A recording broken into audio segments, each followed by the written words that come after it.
Donc le Bitcoin, c'est quoi? Ça vous évoque quoi le Bitcoin? Est-ce que quelqu'un peut me dire ce que ça lui évoque le Bitcoin? Une monnaie déflationniste, oui. Une monnaie décentralisée, oui. Ça veut dire quoi décentralisée? J'allais dire, quand on achète ou on échange la monnaie, on passe pas par une institution, on va dire supérieure comme une banque par exemple. C'est direct de pair à pair et c'est pour ça que c'est décentralisé, pas centralisé, donc centralisé sur une institution. D'accord. C'est mon fils, vous pouvez l'applaudir. Il est intelligent, non?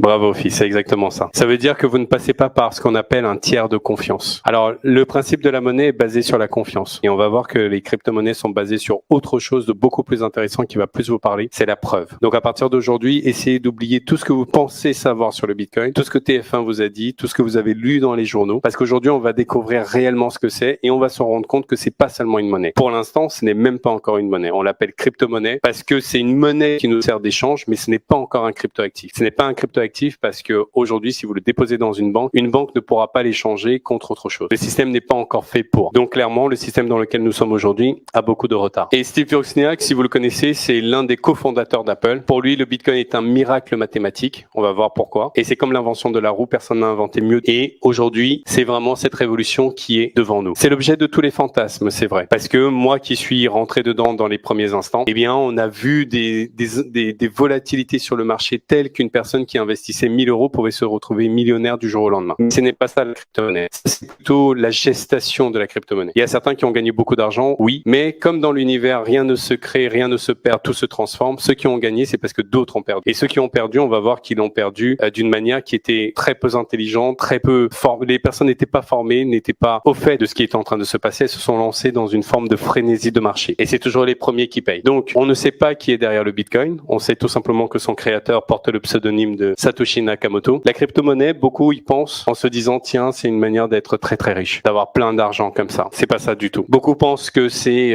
ça, le bling bling, le fast, mais ce n'est pas ça non plus. Beaucoup pensent également que avec ça, vous allez pouvoir vous acheter une Lamborghini. C'est vrai qu'on dit toujours Lambo dans le monde de la crypto. Ce n'est pas ça non plus. La crypto-monnaie, c'est plutôt ça. C'est lorsque ça monte, tout le monde est content. Lorsque ça chute, tout le monde est triste. D'ailleurs, il faut savoir que l'émotion quand on a gagné 1000 euros est 3 fois inférieure à l'émotion lorsqu'on a perdu 1000 euros sur le marché. Ça, c'est très important. Donc, l'idée, c'est de se préparer surtout à cette partie-là. Et nous y sommes complètement. Parce qu'aujourd'hui, beaucoup ont perdu beaucoup d'argent. Moi-même, mes balances ont fondu. Mais vous me voyez devant vous, je suis plutôt calme. Je suis plutôt cool. Pourquoi? Parce que j'ai compris comment fonctionne ce marché. C'est le 3e cycle que je connais. Le 3e cycle, un cycle, c'est une phase haussière et une phase baissière. Moi, je suis tranquille et j'ai cette vision long terme qui me permet de me projeter sur ce que ce sera demain et pas sur ce que c'est aujourd'hui. Donc, le BTC, c'est pas ce que ça paraît au premier abord. C'est pas une monnaie, c'est pas une entreprise, c'est pas un service, c'est même pas un produit. Ce n'est pas de l'argent. Aujourd'hui, c'est pas encore de l'argent. Mais on va se rendre compte que le Bitcoin, c'est tout ça à la fois. C'est un nouveau mode de pensée, c'est un nouveau mode d'interagir, c'est une nouvelle manière d'échange de services entre les gens et surtout, c'est une révolution qui va prendre une ampleur qu'aujourd'hui, on ne mesure pas encore. C'est un système complètement décentralisé. Ça, c'est très important. Comme l'a dit Niven ici, c'est un système complètement décentralisé parce qu'il n'y a plus de tiers de confiance. Vous ne passez plus par une banque, vous ne passez pas par un État. On le voit qu'ils sont en train de réagir d'une manière assez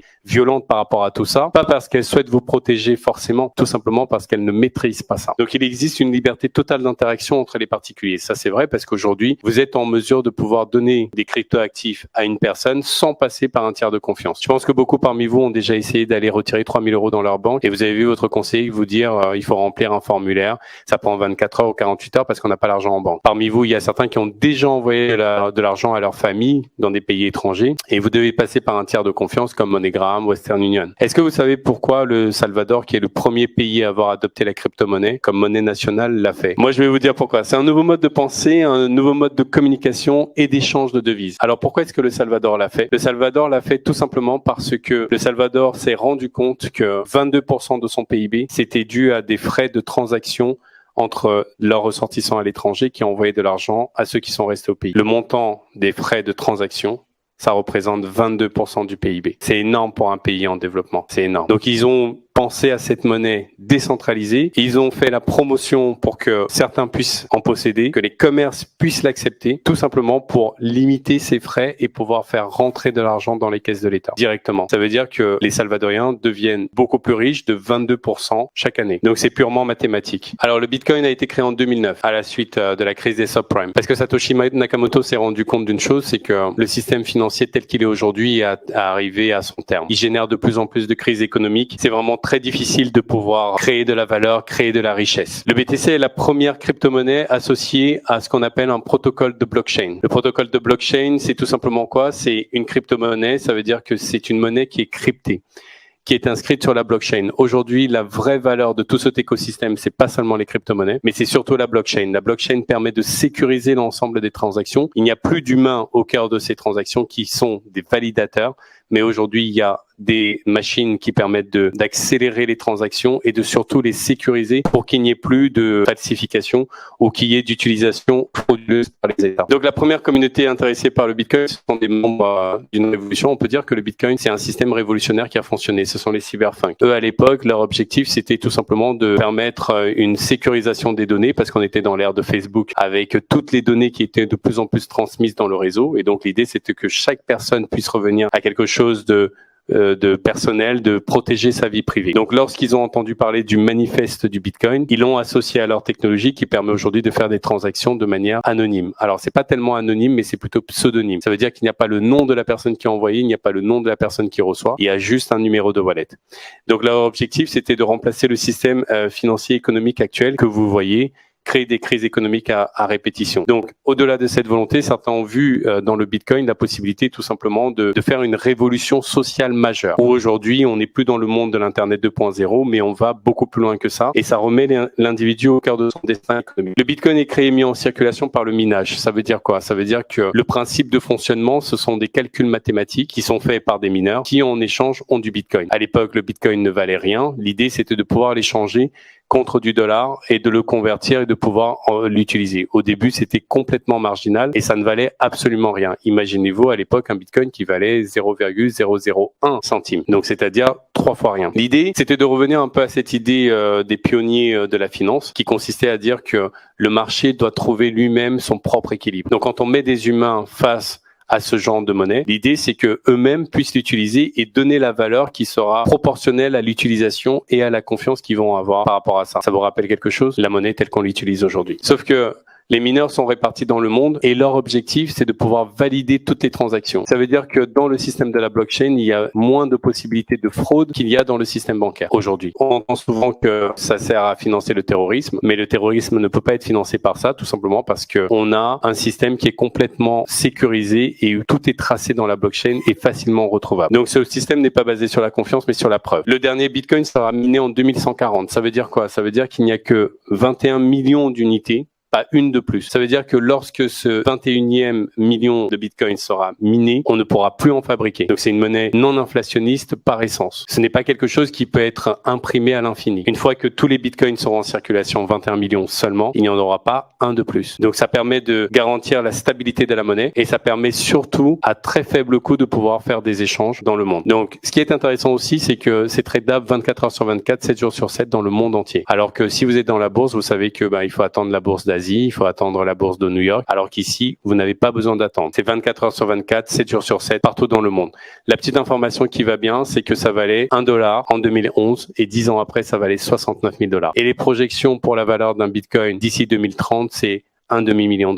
Juste des projections. Donc, je vous laisse calculer ce que ça va rapporter. C'est intéressant aussi parce que chaque transaction qui est validée est inscrite de manière irréversible. Donc, c'est infalsifiable. C'est complètement traçable. Ça veut dire qu'aujourd'hui, vous achetez quoi que ce soit sur la blockchain, cette transaction est inscrite à vie et personne ne peut la modifier. Donc, si vous avez acheté un bijou, une montre, une voiture, n'importe quoi qui vous est volé, la personne qui l'a volé ne peut absolument rien faire avec. Dans la blockchain, c'est inscrit à votre nom. Donc, ça va permettre une sécurisation beaucoup plus globale du monde. C'est pourquoi le Bitcoin et la blockchain du Bitcoin est le réseau le plus sécurisé au monde, il n'a jamais été hacké. Mais vous le savez, la plupart des banques ont été hackées aussi également et ont perdu beaucoup d'argent. Donc contrairement aux monnaies, le Bitcoin n'est pas émis, ni administré, ni régulé, ni contrôlé par une autorité centrale. C'est pour ça qu'aujourd'hui, Christine Lagarde vous dit que ça ne vaut rien, tout simplement parce qu'elle ne le contrôle pas. Mais pourtant, l'économie du Bitcoin, c'est 3 milliards, enfin des crypto-monnaies en général, c'est 3 trillions de dollars. 3 000 milliards. C'est énorme. Et ce n'est que le début. Donc on va essayer d'aller un peu plus vite. Qu'est-ce que c'est ici? C'est la capitalisation capitalisation boursière de toutes les banques. Donc on voit par exemple que la plus grosse qui est BNP Paribas, qui est une grosse entité, c'est tout simplement 44 milliards de dollars. Donc l'ensemble des banques en France, ça ne vaut pas ça. Les grosses banques américaines non plus. Donc voici un peu ce que c'est la capitalisation boursière des crypto-monnaies. On a un total à 3 trillions. Le Bitcoin, c'est 1 trillion, 1 milliard 284 000. De plus en plus, c'est en train de prendre de la valeur dans le temps. Une information, Binance versus Visa. L'année dernière, en 2021, il y a eu 3 fois plus de transactions sur la plateforme de Binance qu'il y en a eu sur le réseau Visa. Donc ça veut dire que les gens